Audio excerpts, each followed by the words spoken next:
Good morning everyone. मैं आज Newton's law of motion का 5वां वीडियो बना रहा हूँ। देखिए, अभी हम इससे पहले न्यूटन सेकेंड लॉ स्टार्ट किए, जिसमें हमने मोमेंटम पढ़ाया, न्यूटन सेकेंड लॉ पढ़ाया। देखिए, न्यूटन्स के 3 लॉ होते हैं, जिसमें सबसे इम्पोर्टेंट लॉ जो है आपका यही दूसरा वाला ही है। जो भी डेरिवेशन कंसेप्ट है इसी में ज़्यादा है। और 2 लॉ जो है Newton first law, Newton third law में कुछ खास न्यूमेरिकल आपका नहीं है या खास कोई डेरिवेशन नहीं है।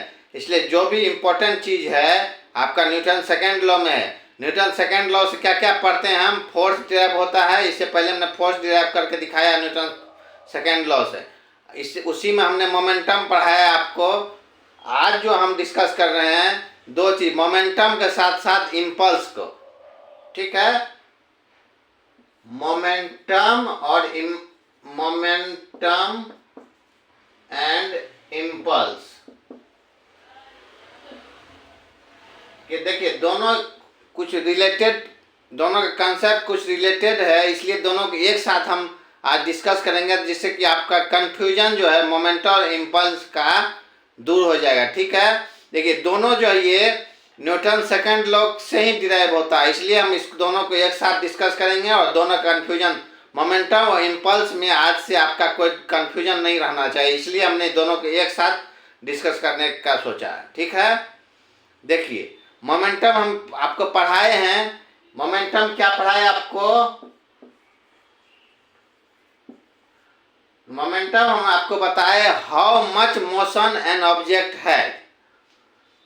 इसका क्या मतलब है? How much motion an object है, इसका मतलब हो गया जब कोई ऑब्जेक्ट मोशन में है वो कितना इम्पैक्ट डालेगा, उसमें कितना स्ट्रेंथ है मोशन के ड्यूरेशन में। स्ट्रेंथ कितना है किसी ऑब्जेक्ट में ड्यूरिंग मोशन, वो किसी चीज से टकराएगा तो कितना इम्पैक्ट डालेगा, उसी को कहते हैं how much motion an object है। वही मोमेंटम हुआ।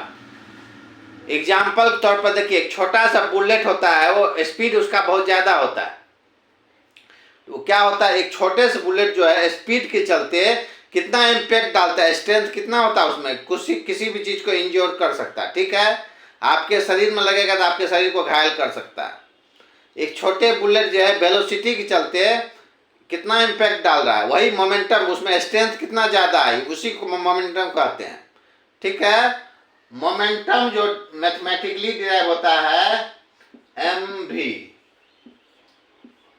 मोमेंटम एक आपको बताए हैं वेक्टर क्वांटिटी है, क्योंकि ये इसमें वेलोसिटी के चलते ये भी वेक्टर क्वांटिटी हो गया। ठीक है, देखिए momentum equal to mathematically mv होता है। ठीक है, मोमेंटम को हम p से डिनोट करते हैं। मोमेंटम समझ गए आप? पहले भी समझाया है how much motion an object है, मतलब कोई ऑब्जेक्ट जो मोशन कर रहा है वो कितना इम्पैक्ट डालेगा, उसमें कितना स्ट्रेंथ रहेगा, उसी को मोमेंटम कहते हैं। अब दूसरा कंसेप्ट मोमेंटम का हम इम्पल्स बताते हैं। इम्पल्स क्या चीज है भाई? इम्पल्स देखिए क्या जी, impulse is the effect of force acting on a object for a period of time. Impulse is effect of force and on an object for a period of time. For a period of time. देखिए दोनों एक तरह से momentum कितना था, strength बता रहा था। ठीक है, इम्पल्स जो है फोर्स का इफेक्ट कितना पड़ेगा किसी ऑब्जेक्ट पर कुछ टाइम पीरियड के अंतराल में, वो बताता है इम्पल्स हमारा। Effect of force acting on object for A object period of time. Mathematically impulse को हम जे से डिनोट करते हैं। यह भी वेक्टर क्वांटिटी है। ये होता है force into del T, force गुना डेल्टा टी। ये डेल्टा टी हो गया टाइम पीरियड, फोर्स हो गया। अब ये बताता है इम्पल्स को हम कैपिटल जी से वेक्टर होता है ये डिनोट करते हैं। ठीक है, कोई भी फोर्स जो है किसी ऑब्जेक्ट पे किसी टाइम पीरियड में कितना इफेक्ट डाल रहा है उसी को इम्पल्स कहते हैं। जैसे देखिए एग्जाम्पल को देखिए, आप बैट से बॉल को हिट करते हैं, बहुत छोटे टाइम पीरियड में बॉल कांटेक्ट में रहता है बैट के, लेकिन बॉल देखिए बाउंड्री के बाहर चला जाता है। क्यों चला जाता है? कम टाइम पीरियड में वो फोर्स जो है ज़्यादा इफेक्ट डाला बॉल पे और मोशन ज़्यादा हो गया। ठीक है, यदि वही टाइम पीरियड बॉल जो है बल्ले के साथ थोड़ा देर ज़्यादा देर चिपका रहे तो बॉल आपका ज़्यादा दूर नहीं जाएगा, किसी बॉलर के हाथ में कैच चला जाएगा ना। लेकिन शॉर्ट पीरियड ऑफ टाइम में बॉल को हिट करते हैं, बल्ले के कांटेक्ट में बहुत कम समय के लिए रहता है बॉल आपका देखिएगा बाउंड्री के बाहर चला जाता है। लेकिन यही ज़्यादा टाइम पीरियड के लिए हम यदि बॉल सटा रहे बल्ले से तो ज़्यादा दूर बॉल नहीं जाएगा। यही है इम्पल्स इफेक्ट ऑफ बल्ले के द्वारा जो फोर्स लगा बॉल पे, कम टाइम पीरियड के लिए यदि कांटेक्ट में रहा बॉल से तो मोशन बहुत ज़्यादा जाएगा, लेकिन वही ज़्यादा टाइम पीरियड के लिए यदि बॉल कांटेक्ट में रहेगा बैट से फोर्स का इफेक्ट कम पड़ेगा। यही इम्पल्स बताता है। देखिए मोमेंटम और इम्पल्स हम एक जगह आपको बताए हैं जिससे कि दोनों कंफ्यूजन आपसे दूर रहे। ठीक है, अब मोमेंटम और इम्पल्स को आप समझ गए क्या है? मैथमेटिकली जे से हम J equal to F del T होता है। देखिए अब मोमेंटम और इम्पल्स रिलेशन क्या है? न्यूटन सेकंड लॉ से ही ये सारा चीज है। देखिए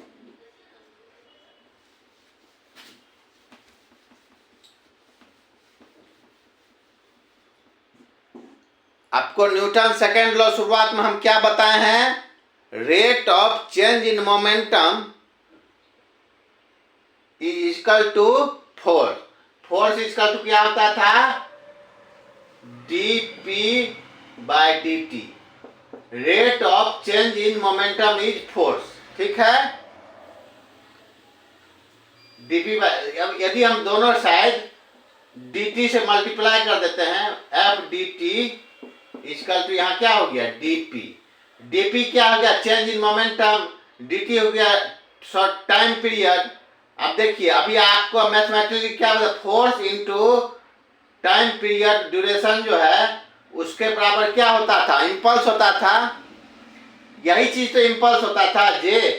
अब जे इक्वल टू क्या निकल गया यहाँ से? dp change in momentum. According to Newton second law momentum equal to क्या हो गया? Change in momentum. Impulse equal to, according to Newton second law, impulse equal to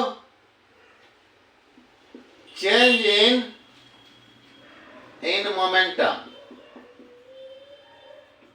momentum में चेंज जो होगा वही इम्पल्स कहलाता है। ठीक है, according to Newton second law J equal to M v final minus M v initial. ठीक है, समझ गए आप? इम्पल्स समझ गए according to Newton second law. Momentum समझ गए आप? मोमेंटम और इम्पल्स को एक जगह रख के दोनों के डिफिनेशन से अब देखिए मोमेंटम क्या आपको समझाता है? How much motion on object है। मोशन के ड्यूरेशन में किसी ऑब्जेक्ट में कितना स्ट्रेंथ है। सपोज मैं धीरे धीरे रन कर रहा हूँ और किसी चीज में जाके टकरा गया, तो मैं थोड़ा ज़्यादा स्पीड में चल रहा हूँ और किसी चीज़ में टकराया, तो जो स्पीड ज़्यादा रहेगा मेरा, उस समय जो हम इफेक्ट डालेंगे किसी चीज़ पे वो ज़्यादा रहेगा। हम धीरे धीरे यदि किसी चीज़ में जाके धक्के मारते हैं तो ज़्यादा इफेक्ट नहीं डालेंगे। जब मोशन ज़्यादा रहा मेरा उस समय मोमेंटम ज़्यादा रहेगा। ठीक है, स्ट्रेंथ उस समय हमारे में ज़्यादा आ गया। मोमेंटम आपका क्लियर हो गया कंसेप्ट? इम्पल्स क्या बताए? कोई भी फोर्स जो है किसी टाइम पीरियड में कितना इफेक्ट किसी ऑब्जेक्ट पे डाल रहा है उसको हम कहते हैं इम्पल्स। जैसे एग्जांपल हमने दिया बैट बॉल का। अब हथौड़े देखते हैं, हथौड़े से हम कील को ठोकते हैं तो क्या होता है, जब हम छोटे टाइम पीरियड में हथौड़े से कील पर मारते हैं तो कील अंदर जाता है। वही हम कील पे थोड़ा ज़्यादा देर तक हथौड़े को रखे रहेंगे तो क्या ज़्यादा अंदर जाएगा? नहीं जाएगा। शॉर्ट पीरियड ऑफ टाइम में फोर्स ज़्यादा इफेक्ट डालेगा, इम्पल्स ज़्यादा बनेगा, ठीक है। और सेम फोर्स से हम यदि उसको ज़्यादा देर कांटेक्ट में रख के दबाए रखे, क्या कुछ इफेक्ट पड़ेगा? नहीं पड़ेगा हथौड़े से, ठीक है। इम्पल्स समझ गए आप? आपको हम according to Newton second law हमने इम्पल्स को और मोमेंटम को कोरिलेट करके दिखाया, ठीक है। बेसिकली आज यही न्यूटन सेकेंड लॉ के कंसेप्ट के साथ अंदर हम आए हैं। कुछ डेरिवेशन किए, कुछ फार्मूला आपको बताए, सबको हम एक समराइज करेंगे, लेकिन अभी हम डिटेल से बताए हैं। और अब आगे हम न्यूमेरिकल वगैरह भी बनाएंगे। अब हम न्यूटन सेकेंड लॉ हम लगभग कंप्लीट कर लिए हैं। अब न्यूटन थर्ड लॉ पढ़ेंगे और कुछ की आइडिया लेंगे, ठीक है। उसके बाद न्यूमेरिकल बनाएंगे और सारा कंसेप्ट क्लियर करेंगे, ठीक है। अभी इतना ही, थैंक यू।